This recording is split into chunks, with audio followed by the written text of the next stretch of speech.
Hey, what's up guys, Crusader here. I'm going to be playing the Crusader Kings 2 Game of Thrones mod. I've actually been trying to play this for a while.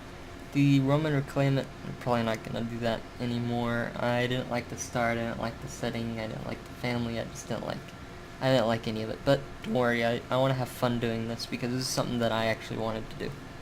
I wanted to do this for a while. I wanted to play the Song of Ice and Fire world. I wanted to do a whole bunch of stuff. So we're in the time period of Aegon the Conqueror, right after he basically conquered Westeros. So the Storm King is dead, the first Baratheon is in control of the Stormlands, the Gardeners are dead, Field of Fire happened, killed all of them, the Tyrells are beginning their era of conquest and rule, well not conquest, rule over the over the Reach, and we have the Lannisters who stood in power because they basically surrendered right after the Field of Fire, so Lauren the Last, the Lannister. We have the Tullys taking over supreme control of the Trident, the Riverlands, because the Horays are dead. They were burned alive in the burning of Harrenhal by Balerion the Black Dread, which is Aegon's dragon. We have the King of the Vale, who lost his crown because he thought he was safe in the Vale in here, but he didn't know dragons, could fly. Apparently he was that stupid.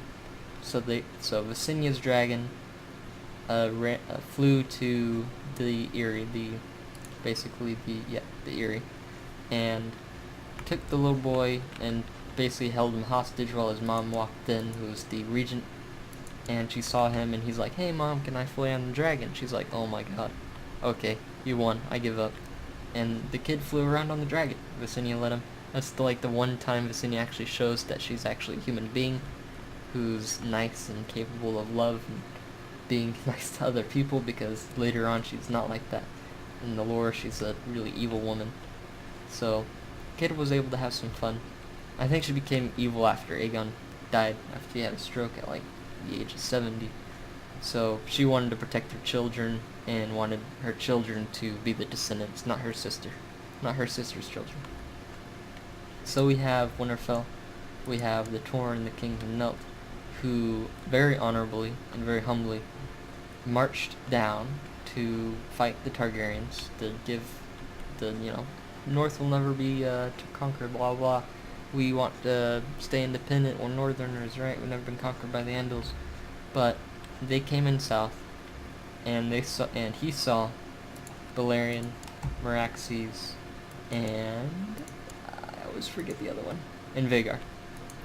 He saw those three huge dragons. He heard about what happened on the Field of Fire. He heard about all that. He wanted to spare his men, even though they wanted to fight, because they're Northerners. They need to fight. They want to fight, but he didn't want any of that. So he gave up his crown, knelt to Aegon the Conqueror, and the conquest of Westeros was pretty much complete.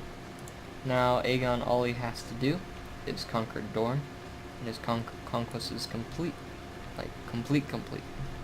Now, this woman basically fought Aegon with wits and with guerrilla tactics and all that. See, the Dorne is a big desert with mountains at the front, and just desert all along here. It's a big, huge desert. So she fought that way. In the lore, in the books, Rhaenys flew down, they were fighting. In Hellholt, they had a giant ballista. They called it the Scorpion Ballista in Hellholt. Rhaenys was flying over it, and they snuck it under the lines. They shot it. They shot it right at Meraxes. It hit its eye, and it died, and Rhaenys fell with it. Now that sent Aegon into a depression, and made him really rude with Visenya. They didn't like each other that much after that, because that was a sister wife, and he definitely liked her more than he liked his other sister. Although he did still have kids with her, but still. He didn't like her that much. Now, this is where the Dondarrions start. In about, I'm gonna say, when he was still a young man, the Dondarrions, the first Dondarrion, Alaric, he was a courier. He was just a man who was sent letters back and forth. Now, he was given an important letter to the king, which is Orys' wife, the wife's father, Argilac, the arrogant man that basically abused and was very threatening towards Aegon, but that didn't work out very well for him because he died. He was killed by Orys the First Baratheon, which is Aegon's half-brother. Now, we were sent to a courier message because, as the tale says, there was probably a war with Dorne and Stormlands, probably a raid in the Dornish Marches or something, and we were sent to give the Storm King the message as the courier. And as we were going, our horse was shot by an arrow, and we fell.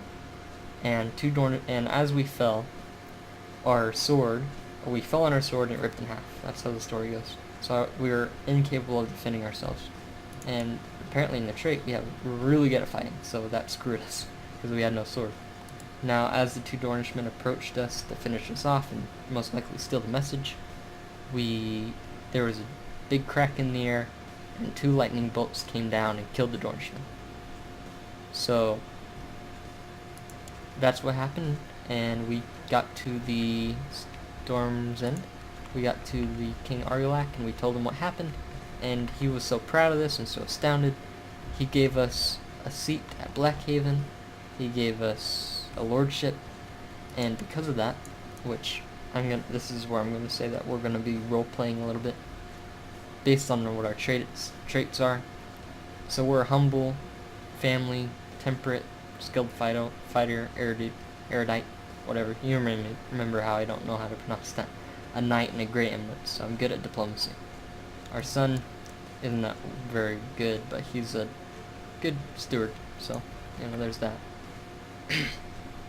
Now, hopefully, Orys Baratheon has some kids, because in our story we're going to be as supportive to Argella Durrandon, the last Durrandon, and her kids as much as possible, because we need to support her Lord Father, who died by Orys' hands. So we need to protect her. We need to treat her like she's the most important thing in the world right now, right? Make her an important character, right? Now, Orys is a good guy. Orys is awesome. He's diligent, he's brave, he's honorable. In the books, in the lore-wise, he was awesome. He was like leading his troops. He knew how to fight with his troops. He would always be in the front lines. He was an awesome guy. So, this is the story. This is what we're going to start with. And this is how it's going to go down. And hopefully you guys like it. I'm going to set up our ambitions. And I'm going to do family person because we only have 2 people in our line. Let's get married. I'm going to marry the genius. 29-year-old genius. Thank you very much. And my son's going to marry the 22-year-old quick and attractive woman. Yes, very honorable woman.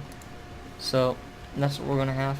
This is where I'm gonna leave off, just to set up the story and everything.